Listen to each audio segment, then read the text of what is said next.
Welcome to this week's episode of A Spiritual Cup of Coffee. Why do we doubt?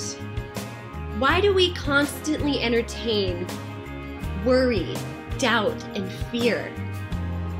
And play that endless question game of, but what about? But what about? But what about? Have you ever done that? Maybe you're like me, and from time to time, you play the what about game.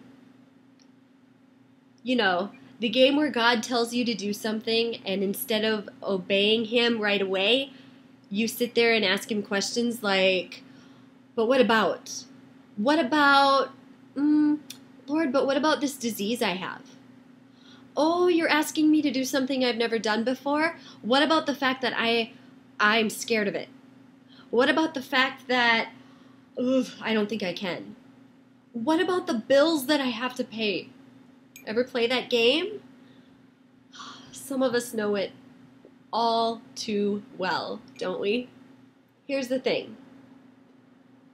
God tells us in His Word all the time how to overcome obstacles, how to rise above the problems in our life. And all we have to do is believe. Let's go to John chapter 4, verse 50. Jesus replied, "You may go, your son will live." And the man took Jesus at his word and departed. Okay, this story is about this guy whose son is really sick and on his deathbed. And he goes to Jesus and he says, I need you to come see my son, because if you don't, he's going to die. He's that sick. Well, Jesus tells him, just go home. Your son will live. And this man, instead of doubting Jesus' words, and instead of asking him, well, what about the fact that he's so sick? He didn't do that. The man took Jesus at his word and went home, and his son lived. Do you have faith like that? Or are you kind of lacking in the faith department? If you're lacking, it's okay. We all have to start somewhere. And I totally understand, because that used to be me. And every now and then, I still fall into the what about trap, where I ask God all these questions and freak myself out instead of actually doing what He tells me to do. So if you're in a similar situation, there's hope. I promise you, there's hope. But you have to put it into action. Guys, the words in this book, right here, they truly are words of life. They truly do have the power of life and death in them. And you can think I'm completely crazy and off my rocker, and that's okay, because at times I've thought that about myself. So it's fine. But the truth of the matter is, all I know is that I have seen such amazing results in my life since I have started applying His Word to my life. So, if you're in a position where you are tired of being fearful all the time, if you are tired of constantly feeling doubtful and worried, and if you're ready to live vibrantly, then take these verses to heart and choose to doubt no longer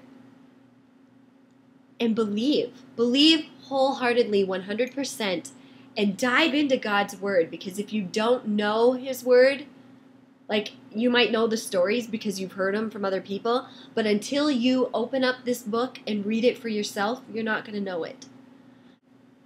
2 verses that I want you to write down to help you overcome these circumstances. Okay, write them down right now. Ready? Number 1, Proverbs 9, verse 11 says, "For through me your days will be many, and years will be added to your life." If you're struggling with sickness or any type of health issues, or if the future is uncertain for you, use this verse and speak it over your life every single day. Post it on your mirror. Post it in your kitchen. Post it where you will see it every day. The second verse that I want you to write down is Isaiah 54:17. And that says, "No weapon formed against me shall prosper." It's true. You may be going through hard times, and that's okay. Hard times are there to make you stronger. So don't get mad at the hard times.